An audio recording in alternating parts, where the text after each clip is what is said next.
예, 제15차 최고위원회의를 시작합니다. 김한길 당대표의 발언이 있겠습니다. 유감스럽고 안타까운 일이 많은 오늘입니다. 남북당국 회담이 무산됐습니다. 기대가 컸던 만큼 실망도 큽니다. 저는 이미 남북이 소득 없이 자존심을 겨루는 대화가 아니라 실사구시 물실호리의 회담으로 한반도의 새로운 화해 협력 시대를 열 수 있기를 간절히 기대했습니다. 그러나 결과는 소모적인 기싸움으로 한반도 평화 구축이라는 본질을 놓쳐버렸습니다. 매우 안타까운 일입니다. 정부는 지금이라도 대화의 끈을 완전히 놓치는 말아야 합니다. 한반도의 평화를 확보하기 위한 우리 정부의 끈질긴 노력과 인내를 유감없이 보여주셔야 합니다. 국정원 불법 대선 개입 사건 관련해서 말씀드리겠습니다. 어제 검찰이 원세훈 전 국정원장과 김영환 전 서울경찰청장에 대한 공직선거법 등 위반 혐의를 적용해 기소하겠다는 방침을 밝혔습니다.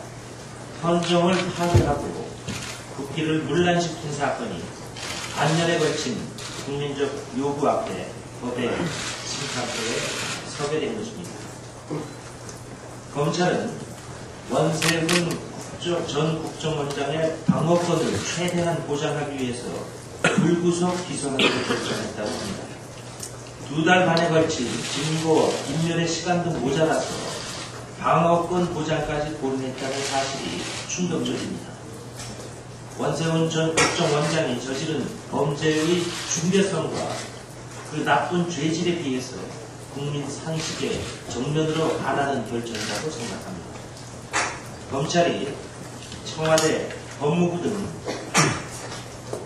수사 외압이 있은 어려운 상황에서 내린 최선의 선택이라고 자족해서는 안 될 것입니다.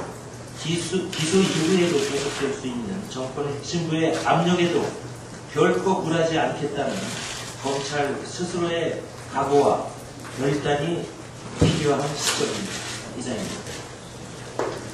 예, 다음은 전병헌 원내대표의 발언이 있겠습니다.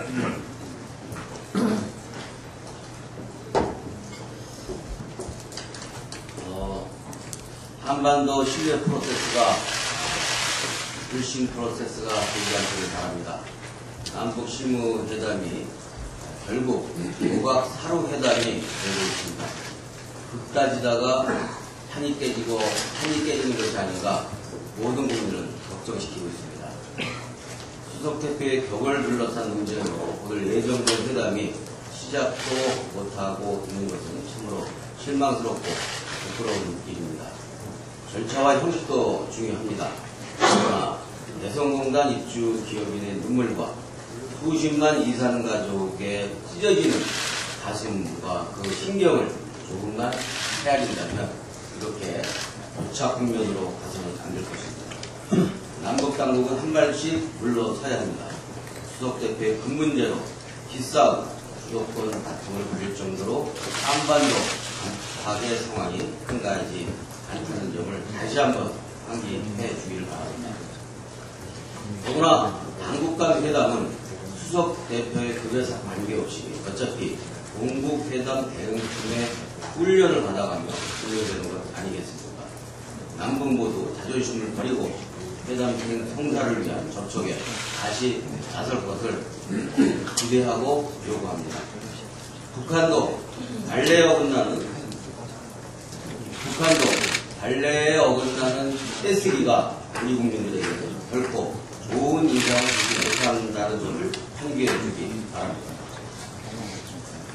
국정원 국기문란 및 선거 개입 수사가 일단 1차적으로 마무리되었다는 발표가 있었습니다. 저는 전임 원내대표 간의 합의를 이행할 것을 공식적으로 요구합니다. 전임 원내대표 간의 합의는 국정원 국기문란 및 선거 개입 수사는 수사가 끝나는 즉시 국정조사를 하겠다라는 약속이 있었습니다. 이제 새누리당은 민주당과 함께 그 실천을 해야 할 것입니다. 진주의료원 해산 조례안이 불법적이고 원인 무효적인 날치기 쇼를 했습니다. 한마디로 어이가 없습니다. 새누리당 도지사와 도의원들의 날치기는 최소한의 형식 여건도 갖추지 못한 원인 무효이고 불법입니다. 이번 공공의료에 관한 국정조사는 새누리당의 양심과 그리고 여야의 새로운 정치를 실험하는 매우 중요한 시금석이 될 것입니다. 공공의료 정상화 국정조사에 성역은 있을 수 없을 것입니다. 우리가 지켜야 할 것은 성역이 아니라 국민의 생명입니다. 그럼에도 불구하고 홍준표 지사가 이와같이 절차를 무시하고 일방적으로 날치기 불법적인 원인무효적 날치기 처리를 한 것은 홍준표 지사의 야심으로 국민의 생명을 가지고 정치 노름판을 걸고 있는 것입니다. 이 문제에 대해서 홍준표 지사와 그리고 이를 행한 일부 새누리당 소속 도의원들은 정치적으로 본질적으로 그 책임을 결코 면치 어렵다는 점을 분명히 경고합니다. 마지막으로 전두환 추징법에 관련해서 말씀을 드리도록 하겠습니다.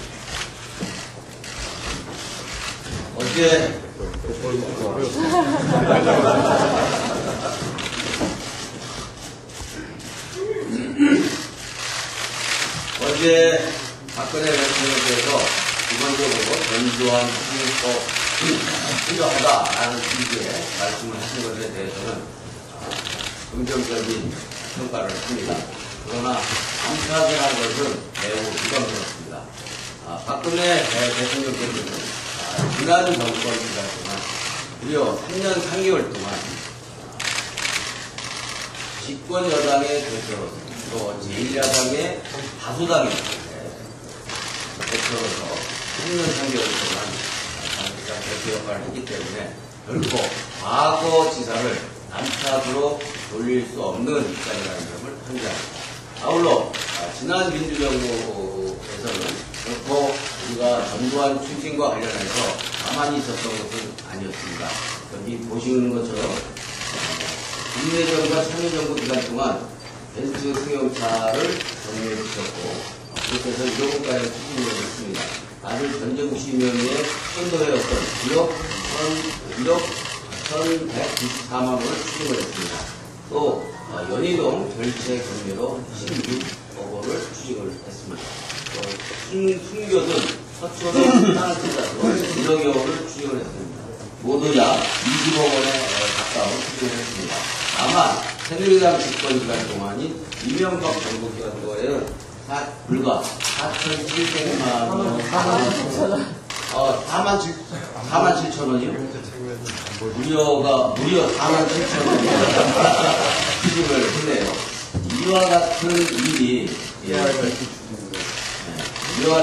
벌어졌습니다.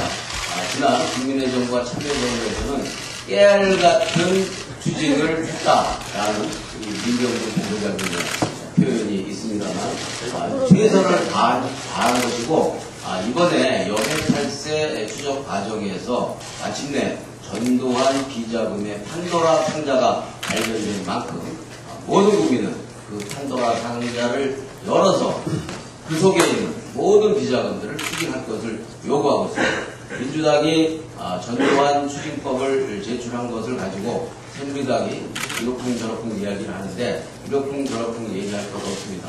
박근혜 대통령께서 일단 추징의 의지를 밝힌 만큼 이번 국회에서 반드시 전두환 추징법을 처리해서 전두환의 비자금과 전두환이 위납하고 있는 국고 수익금을 확실하게 환수하는 조치를 국회가 해야 정부 국민으로부터 국회와 정부가 신뢰를 받을 것이다라는 점을 다시 한번 강조합니다. 예, 다음은 신경민 최고위원의 발언이 있겠습니다. 네, 어저께 검찰 발표는 제대로 된 발표 자료도 없이 허겁지겁 나왔습니다. 형식적으로 봐서 이 사건의 규모나 성격으로 봐서 너무나 납득이 되지 않는 형식을 취했고요.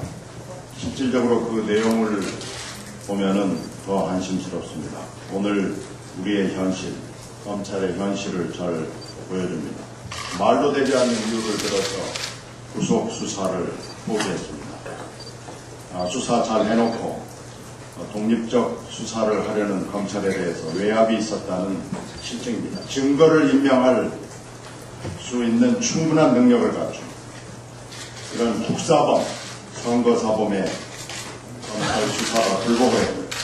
피의자의 협박과 민원에 불복을 한 수사로밖에는 볼 수가 없습니다. 우리는 이제 검찰개혁의 리스트에 수사 지휘권이라는 투명한 예물을 추가해야 된다는 것을 실감했습니다. 그리고 황 장관은 이미 헌검사들 그리고 수사검사들의 멸시를 받는 초라한 정권 지킴이로 전락했습니다. 어저께 두 사람에 대한 선거법 적용은 나왔습니다만 아직도 많은 고발들이 있습니다. 그래서 이 재정 신청 문제는 계속해서 공식 수사 결과가 나오는 대로 검토해서 대응하도록 하겠습니다. 청와대 침묵에 대해서도 더 이상 계속하지 말기를 충고합니다. 이명박 정권과의 고리를 끊을 수 있는 기회와 시간은 아직 남아 있습니다. 충분히 생각하고 수사 개입 멈추고 앞으로도 수사는 계속될 것입니다.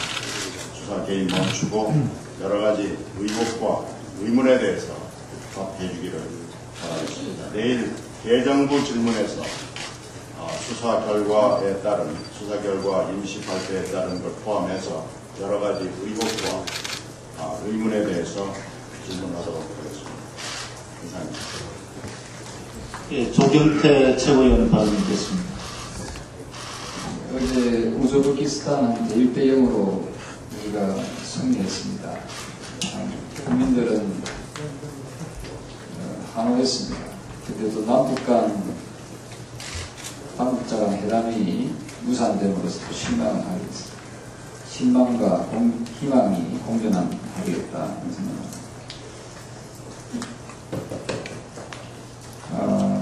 지금 고용 없는 성장에 의해서 많은 국민들이 고통받고 있습니다. 우리 민주당에서는 보다 좀 책임 있는 모습으로 지금 우리 민주당에서 벌어지고 있는 을을 위한 서민 정책을 알차게 추진해 나가야 된다고 생각합니다. 전월세 가격이 폭등하고 있는 점에 대해서 우리는 주목해야 됩니다. 지난 2008년 이명박 정부 출범 이후 현재까지 전세 변동률을 조사한 결과 서울이 32%, 경기도 33%, 신도시 26%, 인천 24% 등 수도권의 전세값이 급등하고 있습니다. 전세 폭등으로 인해서 서민들은 가중한 경제적 부담을 안고 있습니다. 지금 6월 국회에서 이 과도한 전월세 상승을 규제하기 위해 전월세 상한제를 도입하려는 주택임대차보호법 개정안이 여야 의원들의 대표 발의로 모두 6개의 법안이 법사위에 상정되어 있습니다. 이번 임시국회에서는 이러한 과도한 전월세 임대료와 보증금에 고통받고 있는 서민의 아픔을 조금이라도 덜어주기 위해서라도 전월세 상한제를 주 내용으로 하는 주택임대차보호법 개정안에 조속한 심사와 통과를 해야 된다 하는 점을 다시 한 번 더 촉구드립니다. 최근에 나와 있는 여러 가지 데이터에 보면은 전세 아파트 635만 가구 가운데서 무려 56만 가구가 평균 주택 매매가보다도 비싸다고 합니다. 이 점을 우리는 주목을 해서 전월세 폭등에 대해서 6월 임시국회에서 반드시 막아내는 상한제법을 통과시켜야 된다 이렇게 생각합니다. 감사합니다. 예, 다음은 양승조 최고위원의 발언이 있겠습니다. 예, 어제 진조련 해산 조례안을 야채기 처리한 후 활짝 웃는 새누리당 도의원들이 찍힌 사진은 당시가 뉴스 검색 순위 1위에 올랐습니다. 공공의료에 의지해야 하는 국민의 눈에서는 피눈물을 흘리게 해놓고는 뭐가 그리 신났는지 모르겠습니다. 홍준표 지사와 새누리당 도의원들은 판단력이 부족하거나 못된 성격을 부리거나 둘 중 하나입니다. 진조련 폐업에 대해 여야 합의로 국정조사가 시작되기 코앞인데 이러한 난행을 저질렀습니다. 우리 민주당은 이번 국정조사를 확실하게 하여 홍준표 지사의 진조의료원 폭거를 제대로 심판하고 경남 도민께 진조의료원을 돌려드리고자 합니다. 새누리당에 요구합니다. 박근혜 대통령의 공공의료 확충 공약을 분명하게 인식하고 이번 국정조사에서 홍준표 지사와 같은 당소속 도의원들의 폭거를 무조건 비호하려 들어서는 안 될 것입니다. 또한 어제 날치기의 무효를 선언하시길 바랍니다. 나아가 보건복지부는 제2호로 할 것을 강력하게 촉구합니다. 이번 국정조사는 우리나라 공공병원, 공공성 강화를 첨령할 중요한 계기가 될 것입니다. 우리 민주당은 우리나라가 공공의료를 보장하고 확대하는 길로 나아가야 함을 선언하는 기회로 만들겠습니다. 한 가지만 더 간단히 말씀드리겠습니다. 서울 중구청이 박정희 전 대통령이 살았던 가옥 일대에 기념공원을 조성하기로 한 것과 관련하여 박근혜 대통령께서 바람직하지 않다고 생각한다는 입장을 10일 수석 비서관 회의에서 밝혔습니다. 환영합니다. 그러나 서울 중구청은 박 대통령이 이 사업에 대해 부정적인 뜻을 밝혔음에도 불구하고 당초 계획대로 추진하겠다는 의견을 밝혔습니다. 대통령 영이 서지 않는 행태입니다. 이번 박 대통령 입장 표명이 단순 말이 아닌 실천으로 구현되기를 바랍니다. 이상입니다. 예, 다음은 우원식 최고위원의 발언이 있겠습니다. 네. 선거법 위반으로 기소방침을 밝힌 검찰 참 잘했습니다. 그러나 비겁합니다. 도피 출국 의혹까지 받은 원세훈 전 원장에 대해서 불구속 기소라니 도대체 몇 명이 동원됐습니까? 엄청난 국가 예산을 들여 대통령 선거에 개입한 국기문란 사건입니다. 국정원을 청와대 출장소로 전락시키고 광범위한 선거 개입을 주도한 사람에게 시간을 벌어주어 무엇을 노리고 있는 것입니까? 꼼수는 분명합니다. 이정현 신인 홍보수석이 황교안 법무장관이 전임 정부 사람이라고 하지 않았습니까? 결국 원세훈 이명박 전 대통령으로 이어지는 마지막 문을 못 열도록 막고 있는 문지기가 황교안 법무장관이라는 것을 의미하고 있습니다. 그 문이 열리면 그 안에 누가 있겠습니까? 이명박 전 대통령 물론이고 또 원 전 원장의 공작으로 결과적으로 누가 이득을 봤습니까? 이러니 온갖 무리를 하더라도 막겠다는 식의 황교안 법무장관의 개입설이 나오는 거 아닙니까? 검찰 조사에 한 가지 부족한 점이 있습니다. 원세훈 국정원장이 이것을 독자적으로 했다는 것을 믿을 국민이 도대체 몇 명이나 되겠습니까? 원세훈 국정원장은 이명박 대통령의 서울시장 시절부터의 핵심 측근입니다. 검찰은 이 사건에 이명박 전 대통령이 어떻게 연결되어 있는지 수사해야 합니다.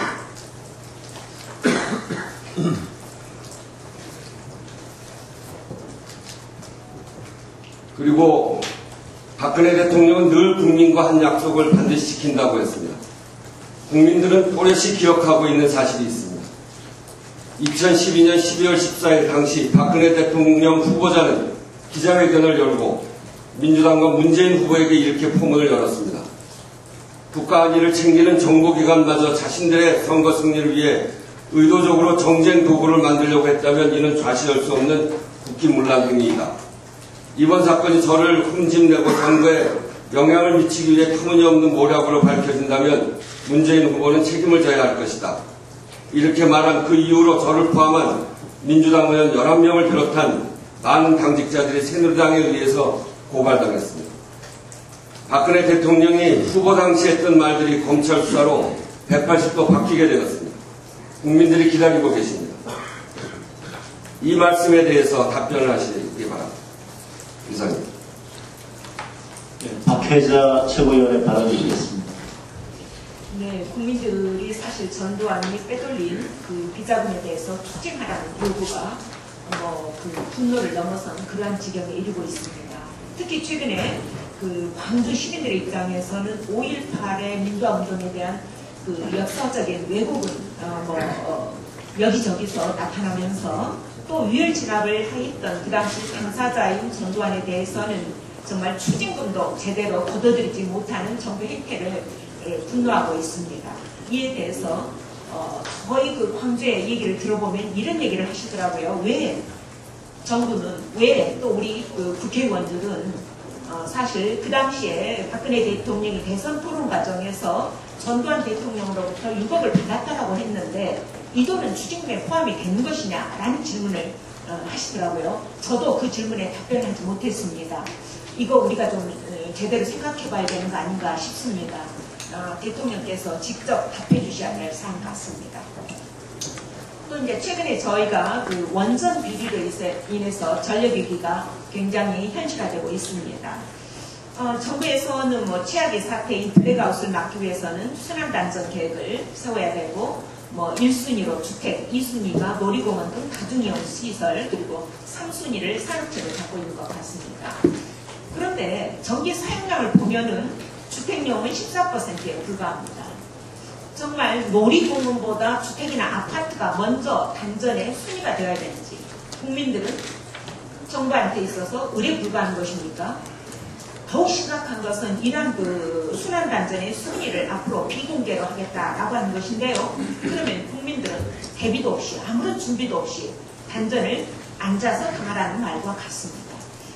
정말 국민들이 대비할 수 있도록 순환단전의 순위는 투명하게, 운영 방식도 투명하게 공개를 해야 하지 않을까 싶습니다. 네.